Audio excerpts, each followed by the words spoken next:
नमस्कार, मैं हूं अरुण तोमर। आप देख रहे हैं एशियन न्यूज। लखनऊ के गोमती नगर स्थित Jayaprakash Narayan international convention centre यानी जेपीएनआईसी को लेकर उत्तर प्रदेश की सियासत एक बार फिर गर्मा गई है।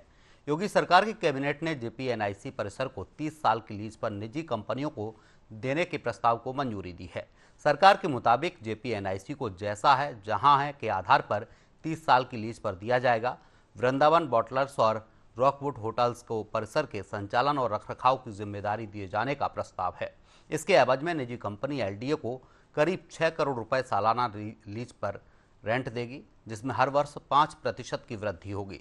सरकार का दावा है कि 30 साल की अवधि में इससे 800 करोड़ रुपए से अधिक का राजस्व प्राप्त हो सकता है। वहीं अखिलेश यादव ने योगी सरकार पर निशाना साधा है।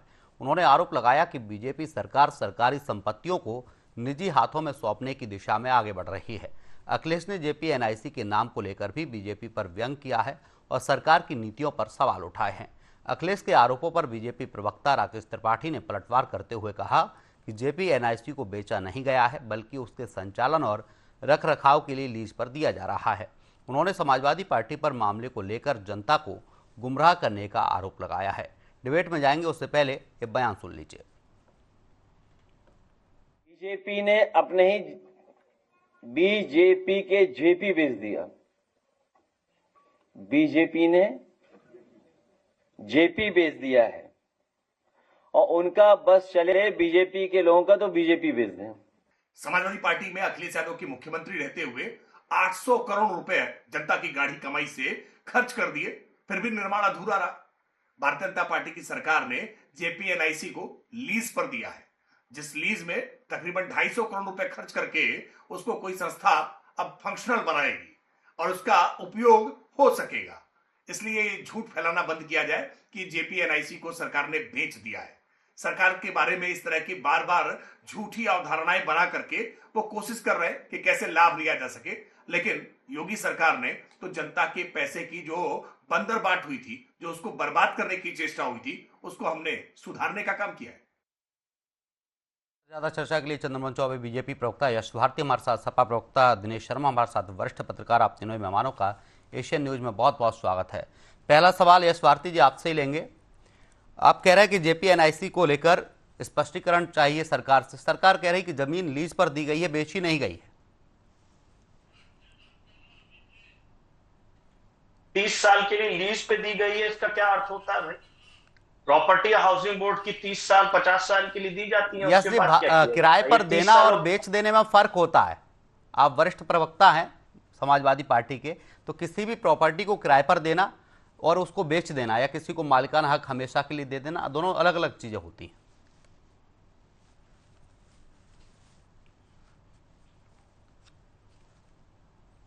अरुण जी कुछ और पूछना हो तो पूछ लीजिए। मैं जी नहीं, बिल्कुल आप बोलिए।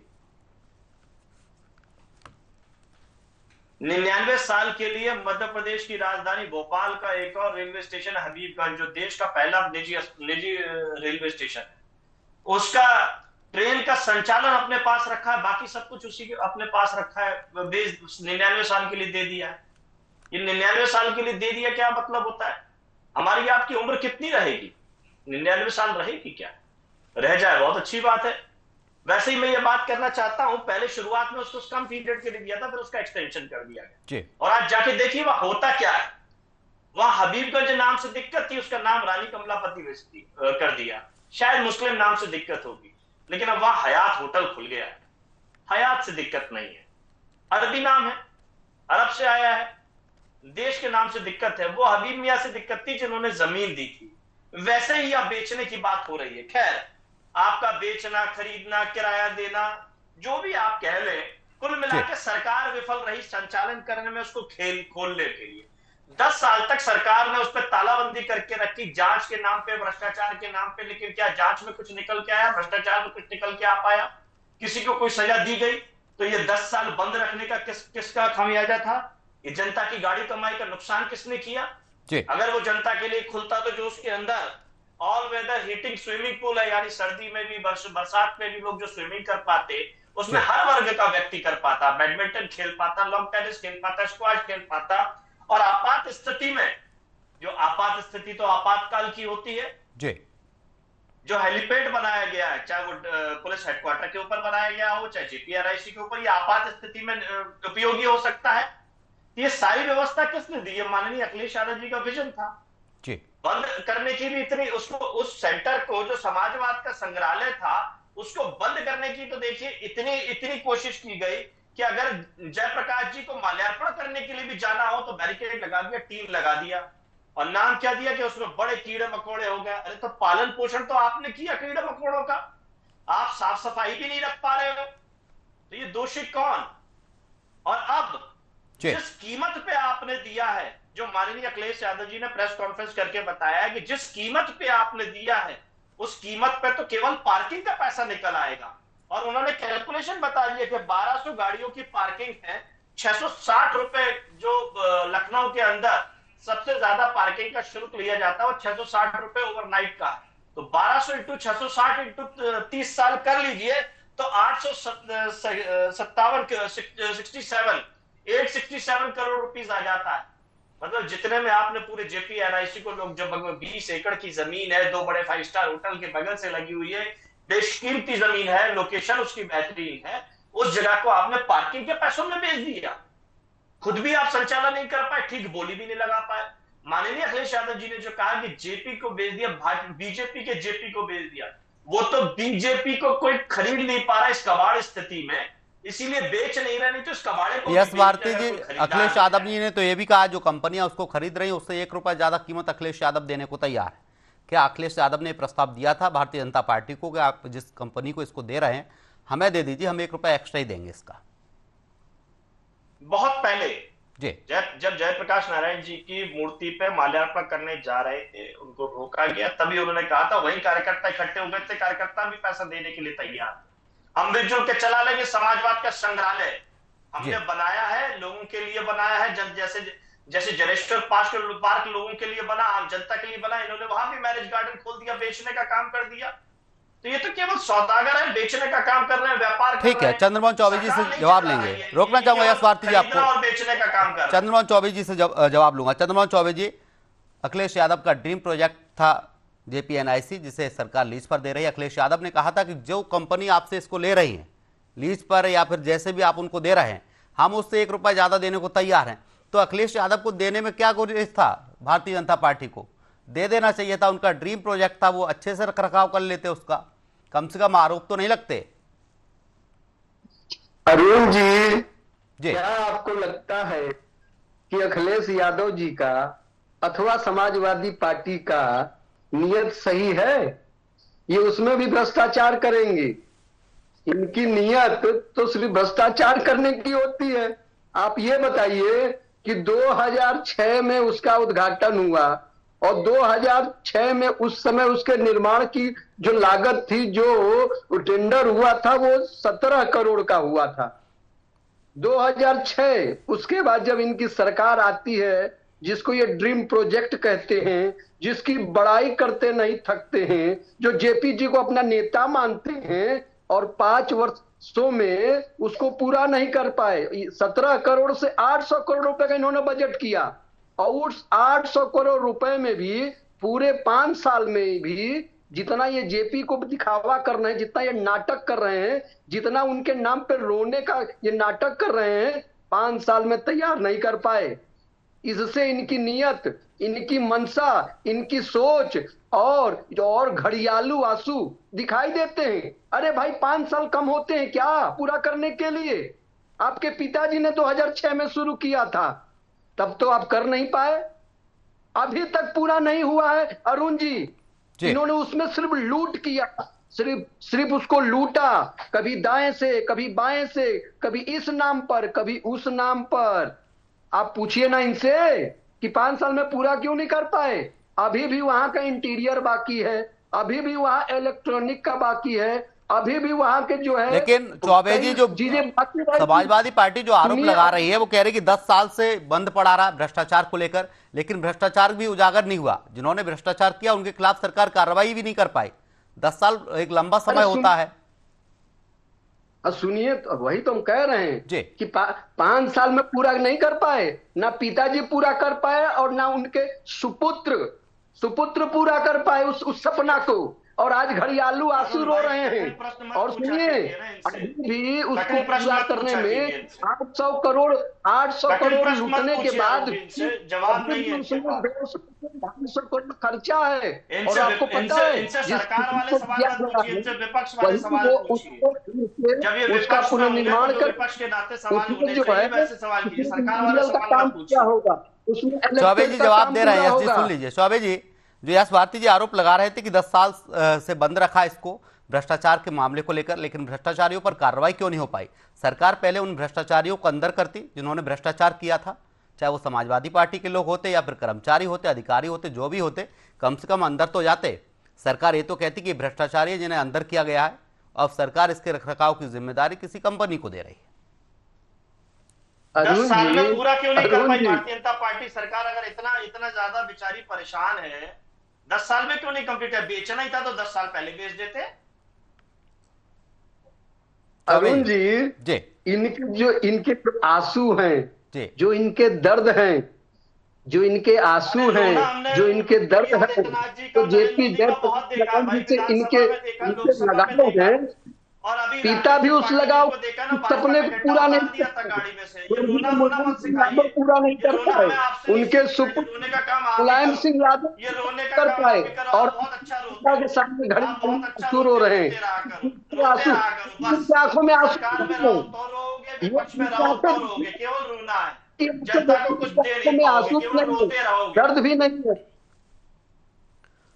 अरे देखिए 10 साल से अरुण बंद जी, क्यों था ये जी। बताइए, 10 साल पहले बेच देते। इन लोगों की 10 आंखें साल और पहले बता बेचने में रही हैं। शर्म आ रही थी। यश भारती जी बीजेपी सुन लीजिए, को चौबे बेचने जी की में। बात पूरी होने दीजिए, आपका नंबर आएगा तब आप बोलिए, इंटअप अरे मत चौबे करिए, जी, जवाब तो मिल जाए चौबे जी की अरुण तरफ भाई, से। चौबे जी की बात क्या सुने कि बार बार रोना जवाब तो देने दीजिए चौबे जी अब को। योगी जी को, अब हम योगी जी को रोते हुए देखेंगे, मोदी जी को रोते हुए देखेंगे, बेचारे रोते से परेशान है। ठीक है, अभी जवाब दे रहे हैं अभी चौबे तो जी रोना आपकी कब बात तक का। देखेंगे? यश भारती जी, चौबे जी नहीं, ये आपकी बात का रोना जवाब रो दे रहा रहे है, हैं जवाब सुन लीजिए। तीसरी बार जब ये रोने लगे तब मैंने इनको याद दिलाया कि भाई अरुण रो जी, जी देखिए दर्द बहुत तगड़ा इन लोगों को लगा है। जी नेताजी को तो इनके लगा ही है। अब आप उनके अखिलेश ड्रीम जी प्रोजेक्ट को जवाब ही बेचेंगे, नहीं। जनता की कमाई की चीज को आप कोई बेचेंगे जवाब तो ही कम से कम झटका तो लगेगा ही, कोई कोई भी पार्टी हो, अरुण चाहे वो समाजवादी पार्टी हो, अरुण- कांग्रेस हो। अरुण जी, जी। आप बताइए कि आपका प्रिय प्रोजेक्ट हो, जिसको आपके पिताजी ने भी शुरू किया हो, और जब आपको 5 साल मौका मिला तो आप भी नहीं पूरा कर पाए। यानी कि हमारे पिताजी का सपना अरुण भाई, मैं हम भी जवाब ना दे पूरा दूं? कर ठीक अरुण भाई, मैं है, जवाब ठीक है। ज्यादा ना चौबे जी, दिनेश शर्मा जी को जवाब देना चाह रहे हैं आपके सवाल का। दिनेश यश भारती जी, सॉरी यश भारती जवाब देना चाह रहे हैं। यश भारती, देखिए अपनी कमियां छुपाने के लिए कितना बेहतरीन तरीका कर रहे हैं, पिता पुत्र का रिश्ता जोड़ करके अपमानित करने की बात कर रहे हैं। अपना नहीं बता रहे कि 10 साल में हम कंप्लीट करके देते तो ये बात करते कि आप नहीं कंप्लीट कर पाए। 10 साल इन्होंने तो ताला लगाने का काम किया, उस पर शीट लगाने का किया कि जेपीजी पे कोई माल्यार्पण नहीं कर पाए, ना कोई पुष्पांजलि चढ़ाव कर पाए। आप हमने बेहतर से बेहतरीन एक जगह बनाने की कोशिश करी, इसीलिए बजट भी बड़ा, समय भी लगा उसको। अगर बेहतरीन ना हो तो आप बता दीजिए, मैंने तो आपको उपलब्धियां बताई उसके अंदर क्या क्या चीजें हैं। लेकिन इन्होंने कहीं कोई ऐसी बिल्डिंग बनाई हो या कोई ऐसी बिल्डिंग इन्होंने देखी भी हो, चौबे जी ने, मैं कह रहा हूं दावे से कह रहा हूं, देखी भी हो इन्होंने तो ये बना पाएंगे। ये तो केवल इकाना प्रभु विष्णु के नाम पे अटल बिहारी वाजपेयी कर देंगे। जब पता चलेगा ये तो प्रभु का नाम है, गड़बड़ हो गई, तो अटल इकाना नाम कर देंगे, फिर भी प्रभु से पहले अटल जी का नाम रख देंगे। जब सीएम हाउस में बैठते हैं योगी आदित्यनाथ जी, वहां अटल जी की मूर्ति लगा देंगे, लेकिन बना नहीं पाएंगे। तमाम ऐसी 17 करोड़ देख लेंगे आज तक हमने बनाई है, ये बना भी नहीं पाए। इन्होंने एक कॉरिडोर बनाया, उसमें बड़ा प्लेनेट जैसा खंबा छप गया है, गड्ढा हो गया है, जिसमें पूरी भारतीय जनता पार्टी समा जाए। सबसे ज्यादा इसको क्या कहेंगे? उसमें आए दिन लीकेज हो रहा है, बुंदेलखंड एक्सप्रेस वे हो, जितने एक्सप्रेस वे इन्होंने बनाए सब पानी में बह रहे हैं, सब भ्रष्टाचार के पानी में, गंगा में, यमुना में, सब में बह रहे हैं। साल में ठीक है, आप दोनों को रोकना चाहूंगा, आप दोनों को रोकना चाहूंगा। दिनेश शर्मा जी के पास जाऊंगा, वरिष्ठ पत्रकार हमारे साथ। दिनेश शर्मा जी, जेपीएनएसआई को लेकर बीजेपी उसे लीज देने की बात कर रही है, वहीं समाजवादी पार्टी आरोप लगा रही है। क्या लीज पर देने से जनता को फायदा होगा, सरकार को फायदा होगा, या फिर बदले की भावना से कार्रवाई चल रही है? देखिए, जेपीएनआईसी पब्लिक डोमेन में नहीं है जी, इसलिए ये किसी भी चुनाव का मुद्दा भी नहीं है जी। ये बिल्डरों और ठेकेदारों का एक अड्डा है और दूसरा अड्डा था रिवर फ्रंट। इसके जेपीएनआईसी के नाम पर अखिलेश यादव जी ने जो ये एक बनाया था, उसका कॉन्सेप्ट ही लोगों की समझ में नहीं आया। बहुत से लोग कहते थे कि इस पर हेलीकॉप्टर उतरा करेंगे। किस लिए उतरा करेंगे? हेलीकॉप्टर से लोग अंदर जाया करेंगे इसके। ये जिस पर हम बहस कर रहे हैं जी, ये कि जैसे कि आप अखिलेश यादव जी बार बार बीच बीच में बोल रहे हैं या बीजेपी वाले भी बोल रहे हैं, जैसे यही चंद्र चौबे साहब बोल रहे हैं। भाई एक बात बताइएगा कि इसको आपने एक डिस्पोज ऑफ किया है कि अब इसमें पूरा का पूरा काम किया जाएगा और इसका एक जो पूरा का टेंडर वो एक मथुरा की किसी कंपनी को दे दे, वो उसका रखरखाव करेगी, उसके लिए सरकार पैसा देगी, ये पैसा देंगे। अब किसके पेट में दर्द हो रहा है? अखिलेश यादव जी के पेट में क्यों दर्द है? क्या सरकार इसको डिस्पोज ऑफ ना करे? बताइए ना कि क्या करना चाहिए सरकार को? क्या इसको ऐसे खड़े रहने देना चाहिए? तो कोई रास्ता, इतना बड़ा इन्वेस्टमेंट इसमें हो चुका है, तो कोई तो रास्ता सरकार को निकालना था। एक बात यहां पर जुड़ती सामने आके, जी, आपने कहा था कि रिवर फ्रंट में घोटाला हुआ है, यह भी इन्हीं का ड्रीम प्रोजेक्ट था, लेकिन उस ड्रीम प्रोजेक्ट को चला रहे थे शिवपाल सिंह यादव। जी, शिवपाल सिंह यादव ने उसमें बहुत दिलचस्पी थी, ठेकेदारों और बिल्डरों की बड़ी दिलचस्पी थी उसमें, लेकिन बीजेपी ने इसको जोर शोर से उठा के एकदम से ठंडे बस्ते में डाल दिया। क्यों डाला आपने? क्योंकि आपको शिवपाल सिंह यादव से गलबैया करनी थी, चुनाव में लाभ उठाना था। आपको शिवपाल सिंह यादव और अखिलेश यादव के बीच में जो झगड़ा नजर आना था, उसको आपको कैश करना था। इसलिए चूंकि नाम आ रहा है शिवपाल का, तो इसलिए इसकी जांच ठंडे बस्ते में डाल दो। आज तक कार्रवाई ही नहीं हुई। बताइए, बीजेपी के प्रवक्ता बैठे, अभी एक बीजेपी के प्रवक्ता बोल रहे थे इसको लेके इतने करोड़ का, उतने करोड़ का, ये था वो था। आपने डिले क्यों किया? आप इसमें शांत क्यों रहे? कौन सी आप इसमें साठगांठ थी आपकी? अखिलेश यादव की तो समझ में आ रही है, क्योंकि इनका तो भ्रष्टाचार से शुरू से संबंध रहा है। ऐसे ही ऐसे प्रोजेक्ट ला के इन्होंने उत्तर प्रदेश के अंदर एक विवाद खड़े किए हैं। ये बताइए, जेपीएनआईसी क्या कंट्रीब्यूशन है इसमें? उत्तर प्रदेश के विकास में क्या योगदान है? ठीक है दिनेश शर्मा जी, अभी बताएंगे, यस भारती जी से भी पूछेंगे, चंद्रमोहन चौबे जी से पूछेंगे। ठीक है, एक मिनट, ये ठेकेदारों का और उनका एक गठजोड़ था। अब इस पर बहस करने के लिए उतर आए हैं, न इसमें बीजेपी दूध की धुली है और न समाजवादी पार्टी। ठीक है, चंद्रमोहन चौबे जी जवाब देंगे। चौबे जी, अभी जो आरोप लगाया जा रहा है कि जांच चल रही थी, ठंडे बस्ते में डाल दी गई, योगी आदित्यनाथ जी की अगर बात करें तो वो तो कहते हैं किसी भी भ्रष्टाचारी को बख्शा नहीं जाएगा, किसी भी माफिया को छोड़ा नहीं जाएगा। 10 साल किसी प्रोजेक्ट के खिलाफ जांच चलती रही और एक भी आरोपी गिरफ्तार नहीं हुआ, एक भी आरोपी के खिलाफ कार्रवाई नहीं हुई। देखिए, जांच जी चल रही है, वो एक प्रक्रिया है, वो चल रही है और निश्चित तौर पे जो भी दोषी होंगे उस पे वो बचेंगे नहीं, चाहे कोई भी होगा। लेकिन बात देखिए, विषय यहाँ पर क्या है? विषय यह है कि सरकार ने इसको लीज पर क्यों दिया है, सरकार को क्या फायदा होने वाला है, प्रदेश की जनता को क्या फायदा होने वाला है, वो सरकार को बताना पड़ेगा।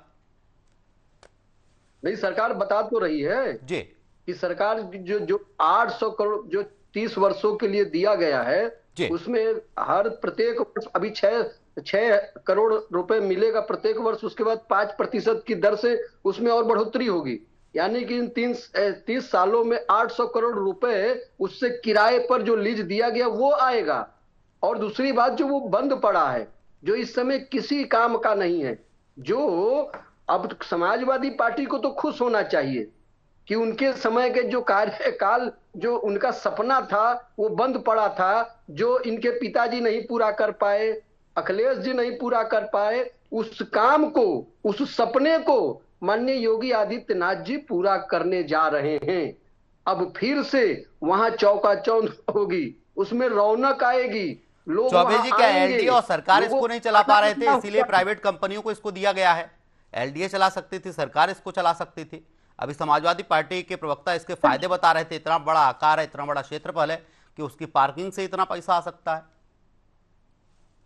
अरुण जी देखिए, अभी भी इसका जो म्यूजियम है वो एलडीए के पास ही रहेगा। वो म्यूजियम का पूरा देख रेख और उसका जो भी है वो एलडीए के पास म्यूजियम रहेगा, ये उसमें लिखा है। और मैंने आपसे क्या कहा कि समाजवादी पार्टी के कहने से थोड़ी ना होगा। उत्तर प्रदेश की जनता तो देख रही है कि 2006 में 17 करोड़ से शुरू हुआ था प्रोजेक्ट और 2012 आते आते वो 800 करोड़ हो गया और फिर भी पूरा नहीं हुआ। अभी भी 200 से 250 करोड़ उसमें खर्च होंगे। उसमें जो समझौता हुआ है जिसको दिया गया है लीज पर, वो 250 करोड़ रुपए खर्च करेगा। उसके बाद कहीं जाकर वो चालू होने की स्थिति में आएगा, उसमें रौनक आएगी। ये तो इनको खुश होना चाहिए, इनको धन्यवाद करना चाहिए अखिलेश जी को, उनके प्रवक्ता को, कि उनके ड्रीम प्रोजेक्ट को पूरा करने का काम अगर कोई कर रहा है, न पिताजी कर पाए न पुत्र कर पाए, उस सपने को पूरा कौन कर रहा है? यशस्वार्थी जी से सवाल हुआ। यशस्वार्थी जी, अभी भारतीय जनता पार्टी के प्रवक्ता कह रहे थे कि आपका ड्रीम प्रोजेक्ट पूरा हो रहा है, 17 करोड़ से 800 करोड़ तक समाजवादी पार्टी इसको ले गई, बावजूद इसके में चमक धमक नहीं आई, कोई फायदा नहीं था, बंद पड़ा था। कम से कम अब वो काम आएगा, उससे 800 करोड़ रुपए से ज्यादा का राजस्व सरकार को प्राप्त होगा। अरुण जी, मैंने सवाल किया, आपने वो सवाल किया आखिर 10 साल से बंद क्यों पड़ा? 10 साल संचालन क्यों नहीं हो पाए? किसकी नाकामयाबी है? जांच के नाम पे बंद रखा था, अब किसके नाम पे खोल रहे हैं? जिसके नाम पे अभी खोल रहे हैं पहले भी खुल सकता था। खैर, ये जवाब नहीं दे पाएंगे, बेचारापन है इनका, क्योंकि ये साठगांठ जो हुई है ये बड़े लेवल पे हुई है, इनका कोई लेना देना नहीं है। आधी अधूरी चिट्ठी इनके पास आ गई है, बस वो बोलना है पर्ची के। सवाल ये उठता है कि जो हमसे कहा जा रहा है कि आखिर इसको पूरा, मैंने कहा ना, बेहतर से बेहतरीन जगह बनाई है जी, बेहतर से बेहतरीन। अगर आम लोग जा करके वहां खुशहाली देख सकते, जैसे हमने जब जनेश्वर मिश्र पार्क बनाया, वह फाउंटेन लगाए, फुहारे लगाए, तो ये बात आई कि इतने महंगे फुहारे क्यों लगाए गए? अरे जो लोग विदेश नहीं जा सकते, अगर वो विदेश की चीजें यहाँ देखते हैं, जो आम गरीब गुरबा है वो अपना कॉन्फिडेंस तो देखेगा, वो चीजें तो देखेगा जो दुनिया में है, जो विभिन्न प्रकार के फूल हैं, जो माहौल है जो उस पार्क के अंदर दिया गया है, वो देखेगा। वैसे ही जेपीएनआईसी है, जो दुनिया में जो चीजें चल रही हैं वो अगर सरकारी माध्यम से अगर आम जनता देख यस भारती जी, क्या ये प्रोजेक्ट इतना बड़ा था कि समाजवादी पार्टी अपने कार्यकाल में इस प्रोजेक्ट को शुरू नहीं कर पाई? जैसा अभी चंद्रमोहन चौबे जी कह रहे हैं कि 2006 में शुरू हुआ था, 17 से 800 करोड़ तक पहुंच गया, बावजूद इसके समाजवादी पार्टी इसको अपने कार्यकाल में शुरू नहीं कर पाई। अब आरोप भारतीय जनता पार्टी पर लगा रहे हैं आप कि हमारी सरकार चलेगी, भारतीय जनता पार्टी को शुरू करना चाहिए था।